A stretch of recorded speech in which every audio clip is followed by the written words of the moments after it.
అందుబాటులోకి తీసుకురావాలని నా మంత్రివర్గం ఉక్కు సంకల్పంతో ఈరోజు పనిచేస్తుంది.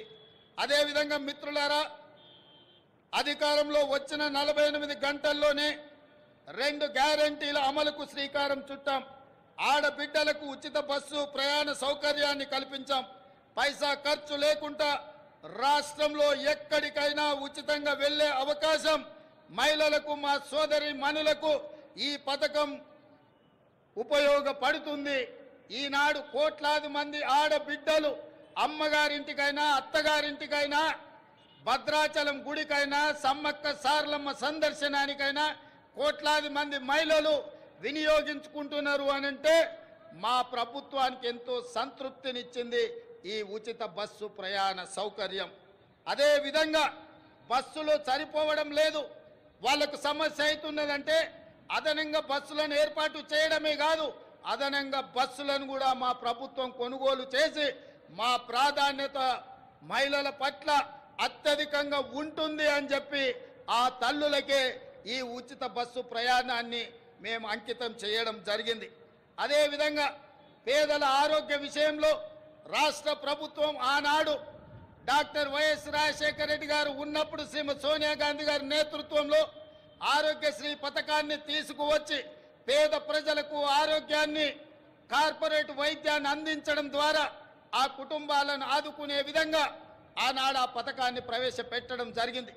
కొన్ని ప్రత్యేకమైన పరిస్థితుల వల్ల ఆ పథకం నిర్వీర్యమైన మళ్ళీ ప్రజాపాలన ప్రారంభించిన ఎంబడే మా ప్రభుత్వం, మా మంత్రివర్గం 5 లక్షల రాజీవ్ ఆరోగ్యశ్రీ పథకాన్ని పేదలకు ఉచిత వైద్యాన్ని అందించడానికి 10 లక్షల రూపాయలకు పెంచి డిసెంబర్ 9 నుంచి అమలు చేసి పేదల ఆరోగ్యాన్ని కాపాడే విధంగా ఈనాడు మా ప్రభుత్వం ముందుకెళ్తుంది.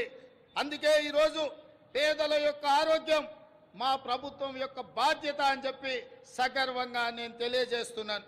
అదేవిధంగా యువత ఉద్యోగాల నోటిఫికేషన్లు, పరీక్షల నిర్వహణ పారదర్శకంగా నిర్వహించడానికి తెలంగాణ పబ్లిక్ సర్వీస్ కమిషన్ని ప్రక్షాళన చేశాము.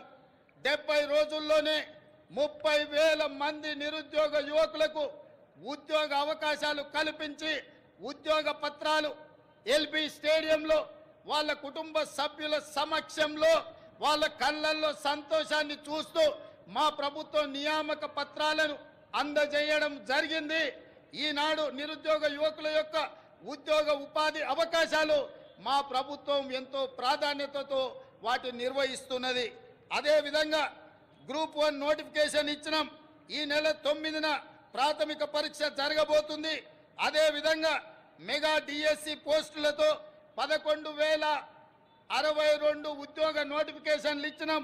తొందరలోనే ఈ టీచర్ల నియామకాలను చేపట్టడం ద్వారా తండాలలో, గూడాలలో, మారుమూల పల్లెల్లో పేదలకు విద్యను అందుబాటులోకి తీసుకొచ్చి ప్రతి పేదవాడికి విద్యను అందించాలన్న లక్ష్యమే మా ప్రభుత్వం యొక్క లక్ష్యము. ఆ దిశగా మేము ప్రయాణం చేస్తున్నాం. అదేవిధంగా వయో పరిమితిని కూడా 44 సంవత్సరాల నుంచి 46 సంవత్సరాలకు పెంచి ఈ ఖాళీలను భర్తీ చేసే నిర్ణయం మా ప్రభుత్వం తీసుకున్నది. మిత్రులారా, రాష్ట్రంలో లక్షల మంది ప్రజల సొంత ఇళ్ల కోసం ఎదురు చూస్తున్నారు. వారి కలలు నెరవేర్చేందుకు భద్రాద్రి రాముడు సాక్షిగా ఇందిరమ్మ ఇళ్ల పథకాన్ని ప్రారంభించాం.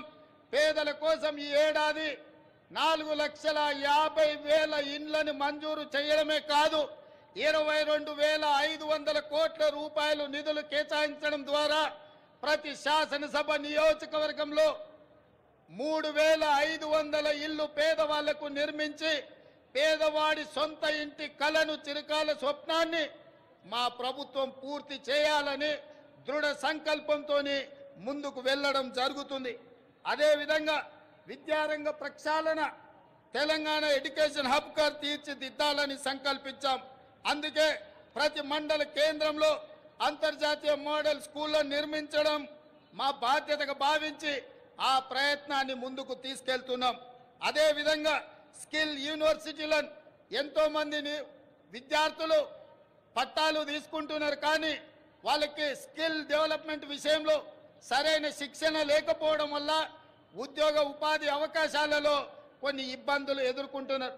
దానికోసమే తెలంగాణ యువతకు స్కిల్ యూనివర్సిటీలను ఏర్పాటు చేయడమే కాకుండా రాష్ట్రంలో దీనికి సంబంధించి అధికారుల బృందం ఇప్పటికే ఢిల్లీ, ఒడిశా, గుజరాత్ రాష్ట్రాల్లో పర్యటించి అధ్యయనం చేసింది. అదేవిధంగా అమ్మ ఆదర్శ పాఠశాల కింద 26,825 పాఠశాలలో మౌలిక సదుపాయాల కల్పన, బాలికల కోసం ప్రత్యేక టాయిలెట్ల నిర్మాణం, మంచినీరు, విద్యుత్ సదుపాయం కల్పిస్తున్నాం. దీనికోసం 1135 కోట్ల రూపాయలు కేటాయించాం. ఇదే కాకుండా స్కిల్ డెవలప్మెంట్ విషయంలో రాష్ట్రంలో 65 ఐటీఐలు ఉంటే ఈ 65 ఐటీఐలను టాటా సంస్థతో ఒప్పందం చేసుకొని వాటిని అభివృద్ధి చేసి వాళ్ళకు శిక్షణ ఇచ్చి ఉద్యోగ ఉపాధి అవకాశాలు కల్పించే విధంగా టాటా సంస్థతో మా ప్రభుత్వం ఒప్పందం చేసుకొని నిరుద్యోగ యువకులకు ఉద్యోగ ఉపాధి అవకాశాలు కల్పించాలని ఈనాడు మా ప్రభుత్వము కృతనిశ్చయంతో ఉన్నది. అదేవిధంగా మిత్రులారా, తెలంగాణ సమాజం అంటేనే వ్యవసాయం. మన సంస్కృతి, మన సాంప్రదాయం అంటే వ్యవసాయం.